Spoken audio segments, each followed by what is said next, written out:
സമുദ്രത്തിന്റെ അഗാധതയിൽ മറഞ്ഞു നിൽക്കുന്ന ഒരു ദ്വീപ്. മനുഷ്യ മനസ്സിനെ ഒരേ സമയം വിസ്മയിപ്പിക്കുകയും പേടിപ്പെടുത്തുകയും ചെയ്യുന്ന ഒരു നിഗൂഢ പ്രദേശം. എവിടെ നോക്കിയാലും അംഗവൈകല്യം വന്ന പാവകളുടെ രൂപങ്ങൾ. മരത്തിൽ തൂക്കിയും പിച്ചിപ്പോയ ഭാഗങ്ങൾ തുന്നിച്ചേർത്തും പേടിപ്പിക്കുന്ന രൂപത്തിൽ കിടക്കുന്ന പാവകളെ കണ്ടാൽ ആരുടെയും മനസ്സൊന്ന് പേടിക്കും. ഒട്ടുമിക്ക ഹൊറർ സിനിമകളിലും പാവകൾക്ക് വലിയ റോൾ തന്നെയാണുള്ളത്. ഒരു തവണ കണ്ടു കഴിഞ്ഞാലും അവയുടെ തുറച്ചു നോക്കുന്ന മുഖം നമ്മെ പിന്തുടർന്നു കൊണ്ടേയിരിക്കും. ഇത്തരത്തിൽ ഒരുപാട് പാവകൾ നിറഞ്ഞ, പാവകൾക്ക് മാത്രമുള്ള ഒരു സ്ഥലമുണ്ടെങ്കിലോ? കെട്ടുകഥകളെയും വെല്ലുന്ന തരത്തിൽ ഇത്തരമൊരു സ്ഥലമുണ്ട് അങ്ങ് മെക്സിക്കോയിൽ. കുട്ടികളെന്ന് കേൾക്കുമ്പോൾ തന്നെ പാവകളും കളിപ്പാട്ടങ്ങളുമാണ് മനസ്സിലേക്ക് എത്തുക. ഓമനത്വം നിറഞ്ഞ, കണ്ടാൽ ആരും ഒന്ന് തൊട്ടു നോക്കാൻ ആഗ്രഹിച്ചു പോകുന്ന എത്ര പാവകളാണ് നാം കണ്ടിട്ടുണ്ടാവുക. എന്നാൽ എത്ര ധൈര്യശാലിയും ഇവിടെ എത്തിയാൽ ഭയപ്പെടുമെന്ന കാര്യത്തിൽ സംശയം വേണ്ട. രഹസ്യങ്ങളിലൂടെയുള്ള ഈ ദ്വീപിന്റെ യാത്രയ്ക്ക് നിങ്ങൾ തയ്യാറാണോ?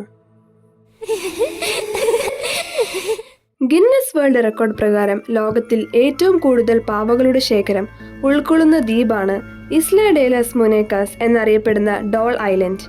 പാവകളുടെ ദ്വീപ് എന്നാണ് ഇതിനർത്ഥം. തെക്കൻ മെക്സിക്കോയിലെ ഷോച്ചിമിൽക്കോ കനാലുകൾക്കിടയിലാണ് ഈ ദ്വീപ് സ്ഥിതി ചെയ്യുന്നത്.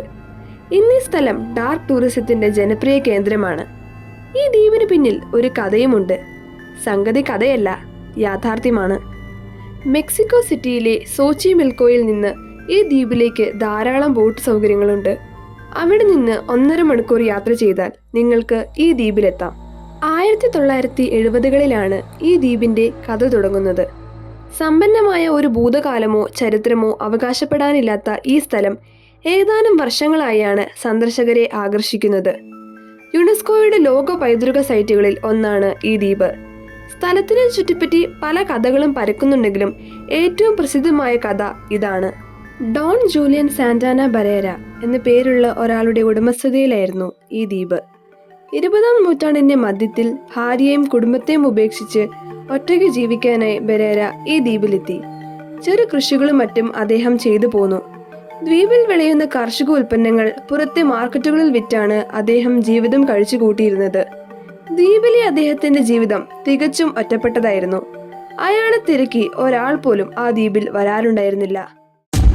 എന്നാൽ അദ്ദേഹത്തിന്റെ ഈ ജീവിതത്തിന് അധിക നാൾ ആയുസ്സുണ്ടായിരുന്നില്ല. പെട്ടെന്നാണ് അത് സംഭവിച്ചത്. ഒരു മൃതശരീരം ദ്വീപിന്റെ കരയിൽ വന്ന് അടിഞ്ഞുകിടക്കുന്നു. ഒരു പെൺകുട്ടിയുടേതായിരുന്നു അത്. എന്ത് ചെയ്യണമെന്നറിയാതെ അദ്ദേഹം അവിടെ കുറച്ചു നേരം നിന്നു. അപ്പോഴാണ് അയാൾ അത് ശ്രദ്ധിച്ചത്. ഒരു പാവക്കുട്ടി പെൺകുട്ടിയുടെ മൃതശരീരത്തിനടുത്തായി കിടക്കുന്നു. അവസാനം അദ്ദേഹം അത് തീരുമാനിച്ചു. അവളുടെ മൃതദേഹം ദ്വീപിനുള്ളിൽ കുഴിച്ചിടാമെന്ന്. ഭയമെന്ന വികാരം അദ്ദേഹത്തിനെ കൊണ്ട് അതൊക്കെ ചെയ്യിപ്പിക്കുകയായിരുന്നു. ശേഷം പെൺകുട്ടിയുടെ ആത്മാവിനെക്കുറിച്ച് ജൂലിയൻ ഓർത്തു. എങ്ങനെയെങ്കിലും അതിനെ തൃപ്തിപ്പെടുത്തണമെന്ന് ജൂലിയൻ തീരുമാനിച്ചു. അങ്ങനെ ബോഡിക്കൊപ്പം ലഭിച്ച ആ പാവക്കുട്ടിയെ അദ്ദേഹം ദ്വീപിലെ മരത്തിൽ കെട്ടിത്തൂക്കിയിട്ടു. ഇതോടെ പെൺകുട്ടിയുടെ ആത്മാവിന് ശാന്തി ലഭിക്കുമെന്ന് അദ്ദേഹത്തിന് ഉറപ്പായിരുന്നു.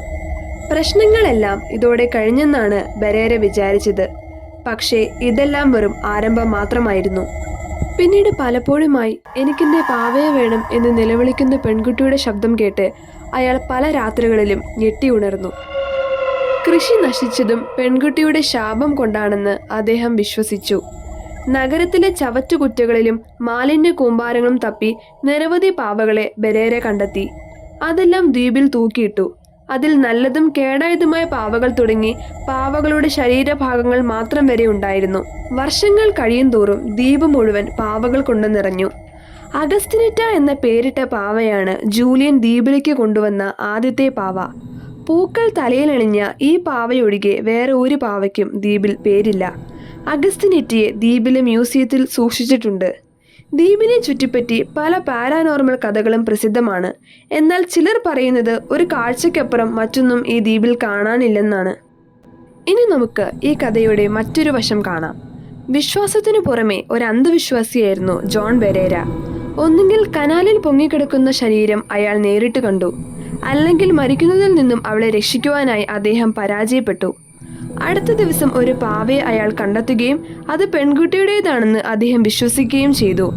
ദുരാത്മാക്കളിൽ നിന്നും രക്ഷ നേടുവാനായി ആ പാവയെ ഒരു മരത്തിൽ തൂക്കുകയും ചെയ്തു.